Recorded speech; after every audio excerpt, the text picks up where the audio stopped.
Le temps de l'information sur la RVE.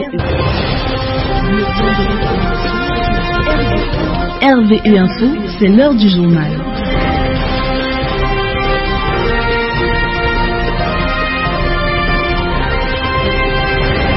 Bonsoir à toutes et à tous. Bienvenue au journal, l'édition du soir. Lionel Begoum pour vous servir. Les titres.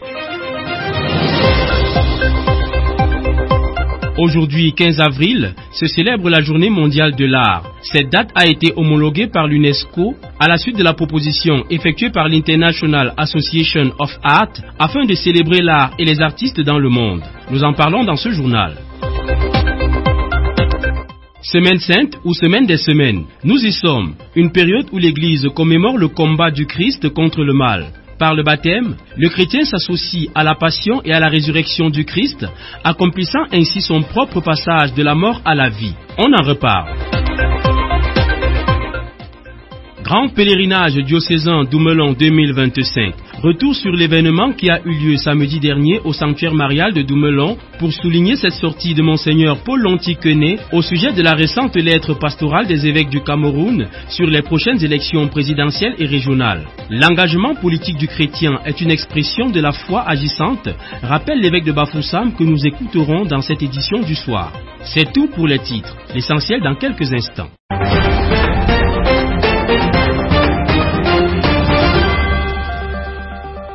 Mesdames et messieurs, rebonsoir. L'art magnifié est célébré ce jour. Ce 15 avril est la Journée mondiale de l'art. Elle a été instituée par l'UNESCO en 2019 et elle vise à sensibiliser à l'importance de l'art, à renforcer les liens entre les créations artistiques et la société. René Chouamou revient sur la genèse de cette journée mondiale de l'art. Lors de la 40e session de la conférence générale de l'UNESCO en novembre 2019, a été proclamée officiellement le 15 avril comme journée mondiale de l'art. Cette reconnaissance marque l'aboutissement d'une initiative lancée dès 2012 par l'Association internationale des arts plastiques, partenaire de l'UNESCO. Le choix de cette date du 15 avril est symbolique. En effet, le 15 avril 1452 marque la naissance de Léonard de Vinci, figure emblématique de la Renaissance italienne. Le choix de cette date pour la Journée mondiale de l'art rend hommage à ce génie universel qui incarne parfaitement la fusion entre art et science. Peintre, sculpteur, architecte, mais aussi ingénieur et anatomiste, Léonard de Vinci symbolise l'esprit créatif sans frontières que cette journée cherche à promouvoir. Son héritage multidisciplinaire résonne particulièrement avec les beaux-arts contemporains où les artistes explorent de plus en plus les connexions entre différentes formes d'expression.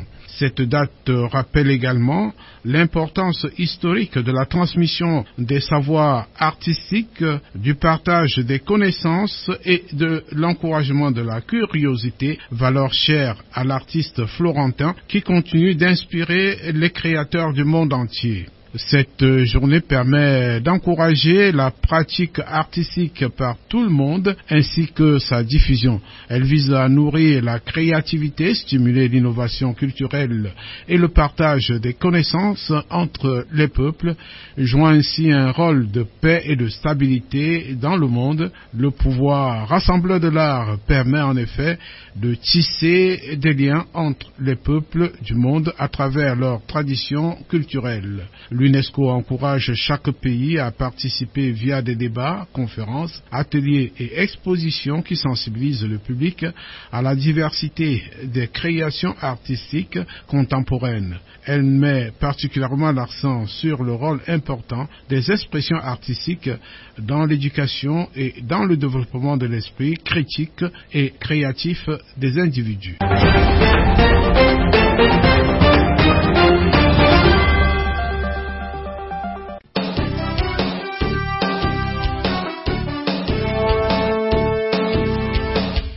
Semaine sainte 2025, la page spéciale du journal. L'Église est entrée ce deuxième dimanche à Nessé Dimanche des Rameaux dans la Semaine Sainte, la Semaine des Semaines qui commémore les derniers jours du Christ avant sa passion, sa mort et sa résurrection. Sur le sens profond de la Semaine Sainte, nous écoutons l'abbé Ferdinand Nyoncé, responsable diocésain de la pastorale biblique. C'est un extrait de son entretien accordé à la RVE. Il faut partir du Dimanche des Rameaux, qui est la porte d'entrée dans la Semaine Sainte. Et ce dimanche est séparé du dimanche de la joie, pas le 5e dimanche du temps de Carême, qui en certains endroits inaugure déjà les semaines de la Passion.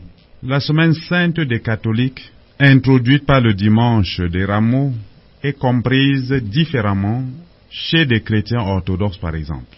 Pour certains chrétiens orthodoxes, il s'agit de la grande semaine, et pour d'autres orthodoxes, semaine des souffrances.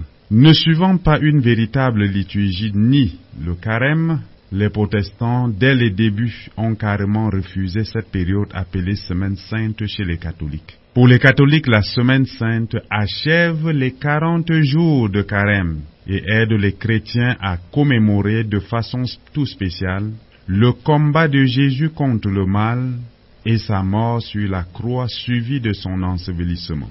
La Semaine Sainte commence donc avec les rameaux et s'achève à la vigile pascale. Elle se veut une semaine cool pour les catéchumènes qui se préparent au sacrement à Pâques, une semaine de recueillement pour l'ensemble de l'Église des fidèles, de lecture et de méditation des scènes de la Passion ou de la Bible tout court, une semaine de silence autant que se peut, une semaine au cours de laquelle des chrétiens épris de leur Église et confiants en Dieu et en Jésus fredonnent des chants et des psaumes propres aux circonstances et une semaine d'évitement du péché, semaine de préparation immédiate pour célébrer dans la pureté, la simplicité et la foi la Pâque de Jésus, la Pâque de l'Église. Au cœur de la Semaine Sainte, le Triduum Pascal, cette période de 3 jours qui constitue le sommet de l'année liturgique chrétienne. Les précisions une fois de plus avec l'abbé Ferdinand Nyoncé, responsable diocésain de la pastorale biblique. Le Triduum Pascal, ou les jours du Triduum Pascal, bouclent le temps de carême et préparent à la joie de la résurrection, de Jésus bien évidemment. Le jeudi, le vendredi et la nuit de la résurrection. Ces 3 jours sont appelés la solennité des solennités. Il constitue le sommet de l'année liturgique chrétienne. C'est le temps où le mystère de la croix nous donne par les sacrements la vie divine. Voilà pourquoi c'est très important pour l'initiation chrétienne. La Semaine Sainte et le temps de carême en général. C'est le moment par excellence où l'action liturgique de l'Église active la vertu d'espérance chrétienne chez tous les fidèles.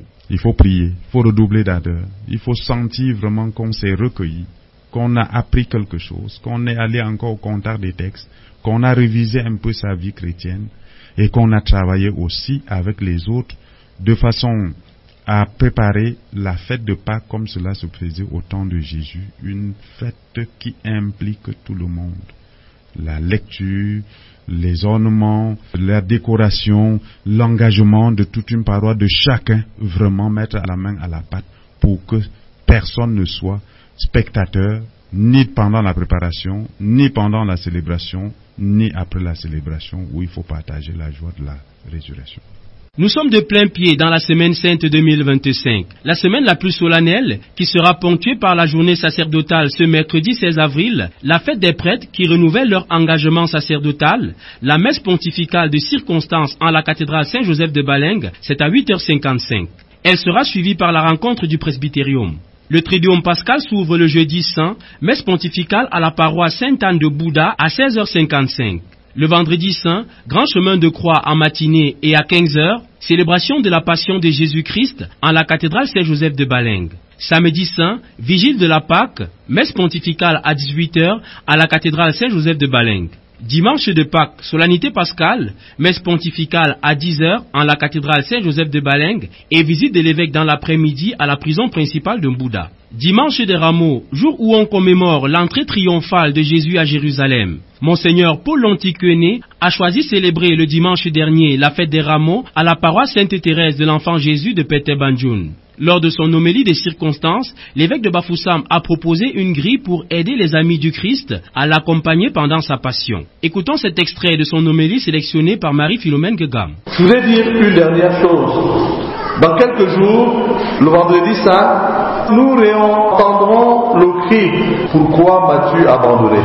Mais un grand retournement se sera opéré. Ce n'est plus nous qui crierons vers Dieu, c'est Jésus qui criera vers nous. En nous disant, mon peuple, que t'ai-je? Pourquoi m'avez-vous abandonné? Et certains pourraient poser la question, mais Jésus, comment t'ai-je abandonné?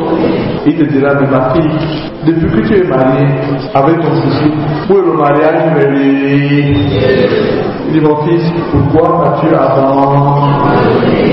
Depuis là, on ne te voit plus. Que s'est-il passé? Mon père est malade depuis des mois à la mer. Il n'a pas d'âme, il n'a pas amant. Et tu me dis qu'il joue là. Pourquoi m'as-tu abandonné? Qu'as-tu fait de honor ton bel état? Cette question, Jésus va nous la poser et nous poser une autre question. En quoi t'ai-je contristé? Réponds-moi. Alors nous comprendrons mieux que lorsque nous sommes dans l'épreuve, ce n'est pas parce que Dieu a voulu nous y mettre, mais bien plutôt parce que nous sommes éloignés de lui. Posons-nous la question de notre relation avec Jésus, notre relation avec son Église, notre relation avec les autres.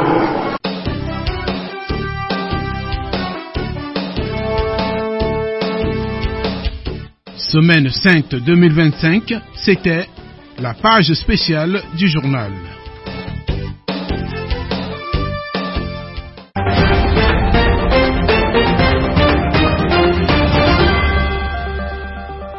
Retour au sanctuaire marial de Dumelon qui a accueilli samedi dernier des milliers de fidèles à l'occasion de l'édition 2025 du pèlerinage diocésain placé sous le thème « Avec Marie, soyons porteurs de l'espérance ». La messe du vendredi soir a été présidée par Monseigneur Zéphirin Moubé, vicaire général du diocèse de Bafoussam, qui lors de son homélie a proposé aux fidèles la vertu théologale de l'espérance comme remède à la dépression. Je vous propose d'écouter cet extrait sélectionné pour nous par Marie-Philomène Guegam. L'épreuve de la maladie tend à tout déconstruire en nous et à tout défaire. Les liens, les amitiés, la fraternité habituelle. Elle engendre une dépossession physique de nous-mêmes et peut ainsi engendrer un effondrement moral. Mais au-delà de toutes ces considérations, l'espérance donne le courage de la route à prendre. C'est notre souhait que les malades qui viendront à Dumelon, qui sont là avec nous ce soir, que le Seigneur leur donne de prendre le bon chemin, d'emprunter le chemin de la guérison intérieure, d'emprunter le chemin de l'espérance. Quand il y a la foi, on peut avancer parce que Dieu est aussi engagé. C'est ici qu'on peut relever la différence entre l'espoir et l'espérance. Si l'espoir relève seulement du désir de l'homme, l'espérance est confiance dans un autre plus grand que soi. Nous le connaissons, non? C'est le Seigneur. Si l'espoir est simplement humain, l'espérance introduit un compagnon de route qui est le Seigneur. Un peu comme le Christ ressuscité qui accompagnait les deux disciples d'Emmaüs, déprimés par ce qu'ils venaient de vivre, dans la tristesse totale, dans l'échec, et qui voyaient tout obscurci devant eux, et qui ne voyaient plus d'horizon. Le sanctuaire marial de Dumelon, lieu de rencontre de Dieu dans la prière, fait l'objet depuis quelque temps d'importants travaux d'aménagement et de construction. Le point avec Monseigneur Zéphirin Moubé, vicaire général du diocèse de Bafoussam, que nous écoutons. Pour les travaux réalisés, comme vous avez pu le constater, une seconde entrée a été réalisée avec des grilles qui protègent cette entrée et qui permet une plus grande fluidité des pèlerins à l'entrée du sanctuaire. La presque totalité des stations du chemin de croix, je dis bien la presque totalité, parce qu'il reste quelques stations à construire, ou alors à prendre en charge financièrement. Vous avez pu constater, pour ceux qui ont été curieux, en inspectant ou en lorgnant, n'est-ce pas, dans l'enceinte du sanctuaire ici, que la 14e station a été construite et qui est le tombeau du Christ, parfaitement intégré à l'environnement rocheux de ce sanctuaire. Le financement pour finir ce tombeau-là est disponible pour justement y ajouter les représentations des personnages témoins de la résurrection du Christ ou témoins du tombeau vide. Un ensemble de 6 toilettes ont été construites et ces toilettes sont fonctionnelles. Si des efforts appréciables ont été faits jusqu'ici, beaucoup cependant reste encore à faire pour donner au sanctuaire marial de Doumelon tout l'éclat et la beauté escomptés. Nous écoutons une fois encore le vicaire général du diocèse de Bafoussam, Monseigneur Zéphirin Moubé. Les ouvrages à compléter ou à réaliser. Et nous voulons tout d'abord rappeler qu'une station du chemin de croix coûte 1 million de francs. Et nous savons aussi qu'un panneau de grille, vous avez bien vu à l'entrée, vous avez bien vu l'année dernière qu'on avait construit tout un côté du sanctuaire avec des grilles. Et c'est beau, tout le monde apprécie, tout le monde voit que c'est ça qu'il nous faut ici et qu'il faut continuer pour faire le tour du sanctuaire. Un panneau coûte 400 000. Et donc il nous faut protéger ce sanctuaire. Étant donné que les stations du chemin de croix sont en train de s'achever, nous avons 2 défis cette année. Le défi des grilles à mettre autour du sanctuaire pour le protéger, mais aussi le défi de l'ère de la célébration de l'Eucharistie, c'est-à-dire là où nous sommes. Regardez que nous sommes très à l'étroit, non? Nous sommes très à l'étroit. Nous gérons difficilement cet espace pour installer tous ceux qui viennent au pèlerinage. Alors, le Père évêque, il aurait voulu modifier ce que nous voyons là, avant que nous n'arrivions pour cette édition du pèlerinage diocésain. Alors, ce qu'il voudrait faire, il voudrait que l'an prochain, nous puissions célébrer sur un autel aménagé ici. Si nous l'aidons bien, si nous mettons la main à ce projet, si nous soutenons le Père évêque, il a l'intention de monter un grand autel ici et mettre cet autel, lieu de célébration, en équerre avec la Vierge qui est dans la petite case en haut là. Mais le définitif de l'ère de la célébration de l'Eucharistie prévoit qu'on relève l'autel à une bonne hauteur, de façon que ceux qui sont plus loin là vivent l'Eucharistie comme vous êtes assis là. C'est pas beau ça, hein? Donc on aurait des gradins à construire ici pour installer tous ceux qui sont derrière moi et tous ceux qui sont devant moi là. Et ceux qui sont plus loin vivraient, n'est-ce pas, l'Eucharistie en direct, en voyant le prêtre célébrer, en voyant l'évêque célébrer. Donc l'évêque lance un cri pour nous dire « Aidez-moi à le réaliser ». Et donc c'est un projet qui va changer totalement la physionomie du sanctuaire. À l'occasion du grand pèlerinage samedi dernier à Doumelon, l'évêque de Bafoussam est revenu sur la lettre pastorale des évêques du Cameroun au sujet des prochaines élections présidentielles et régionales. Une nouvelle sortie des prélats qui fait les choux gras de la presse, alimente les débats télévisés et que justifie ici Monseigneur Paul Lontiquené, évêque de Bafoussam, que nous écoutons dans cette attitude captée par la RVE. Il est donc du devoir de l'Église de dire un mot de la politique.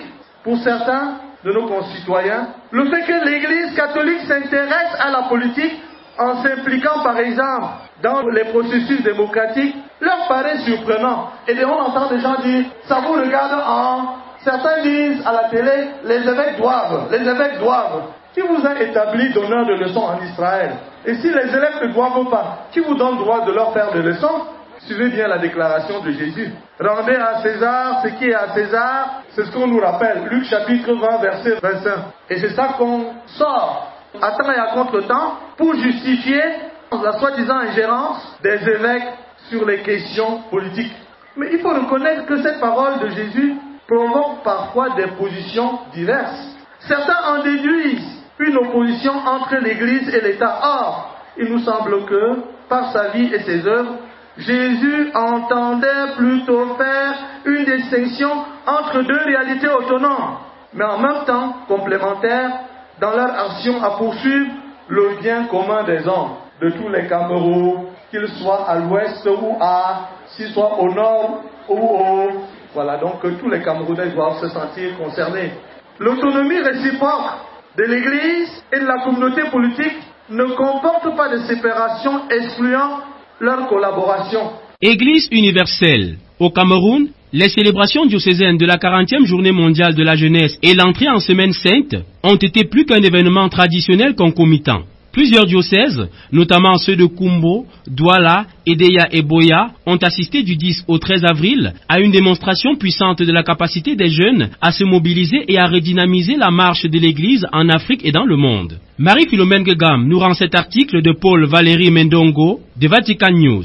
Dans son discours d'introduction, l'évêque du diocèse de Kumbo, Monseigneur Georges Mpo, a invité les jeunes à marcher ensemble, non pas comme la foule bigarrée, agité et désordonné qui pressait Jésus sur le chemin de sa passion, mais comme un peuple marchant avec un objectif précis, celui d'accompagner le Christ à Jérusalem, faire route avec le Sauveur et expérimenter la puissance de notre rédemption.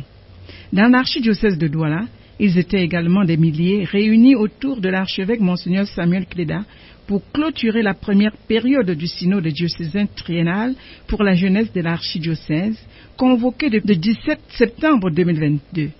L'archevêque a publié une exhortation à cet effet qui pose le diagnostic sur la situation actuelle des jeunes.